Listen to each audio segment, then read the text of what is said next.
এখন জুলাই বিপ্লব হয়ে গেছে বা হয়ে গেছে বলা মুশকিল, জুলাই বিপ্লব হয়েছে যেটা আবার অনেকেই স্বীকার করেন না। এমনকি বর্তমান সরকার সেটাও নিজেরা যে বিপ্লবের, এই সরকার যে বিপ্লবের সন্তান এটা তারা বোঝে না, তারা নিজেদেরকে বলে অন্তর্বর্তীকালীন সরকার, ইন্টারিম গভর্নমেন্ট।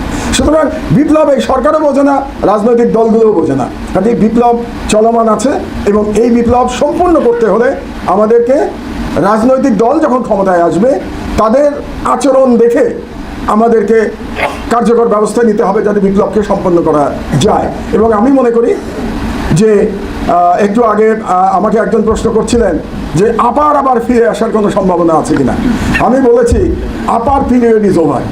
আপা যেদিন দেশ থেকে পালিয়ে গেছে ওই দিনই তার পিরিয়ড শেষ হয়ে গেছে। আবার আর ফিরে আসার যদি কেউ এরকম স্বপ্ন দেখেন তাহলে এই স্বপ্ন ভুলে যান আপনারা, আবার এই দেশে ফিরে আসতে পারবেন না। আপার পলিটিক্যাল ডেথ, রাজনৈতিক মৃত্যু এটা হয়ে গেছে। রাজনৈতিক মৃত্যু হয়ে গেলে কোনো নেতা আর কোনো দিন ফিরে আসতে পারেন না, এটা মনে রাখবেন। রাজনৈতিক মৃত্যু না হলে হয়তো তিনি ফিরে আসতে পারতেন, তিনি যদি পালিয়ে না যেতেন, এখানে জেলে যেতেন, বিচারের মুখোমুখি হতেন, হয়তো বা কোনো না কোনো সময় তার আবার ফিরে আসার সম্ভাবনা ছিল। কিন্তু যখন তিনি তস্করের মতো, তস্কর মানে জানেন তো আপনারা বাংলার, তস্করের মতো যিনি লক্ষণ সেনের, বর্তমান লক্ষণ সেন আর কি, তস্করের মতো যিনি প্রভুর দেশে পালিয়ে গেছেন তার আর ফিরে আসার কোনো সম্ভাবনা নাই। কিন্তু তার মানে এটা না যে আমাদের বিজয়, আগেই বলেছি বিজয় শেষ হয়ে গেছে। কারণ যে সাংস্কৃতিক লড়াই, এটা আপনাকে বিজয় লাভ করতে হবে, সাংস্কৃতিক বিজয়।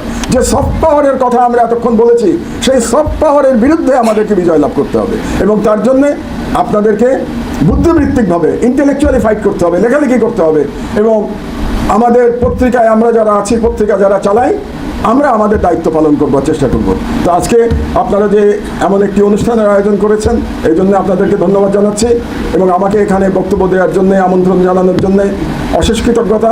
আমার সম্পর্কে যারা ভালো ভালো কথা বলেছেন, আসলে আমি এত ভালো লোক নই, একেবারেই নই, তারা নিজেদের বিনয়বশত বলেছেন, সেই জন্য তাদের কাছে আমি কৃতজ্ঞ। আপনাদের শুধু একটাই আপনাদের কাছে দোয়া চাই, যে ভালো কথাগুলি আপনারা আজকে বললেন, আমি যখন আল্লাহর কাছে চলে যাব তখনও যেন এই ভালো কথাগুলো বলতে পারেন।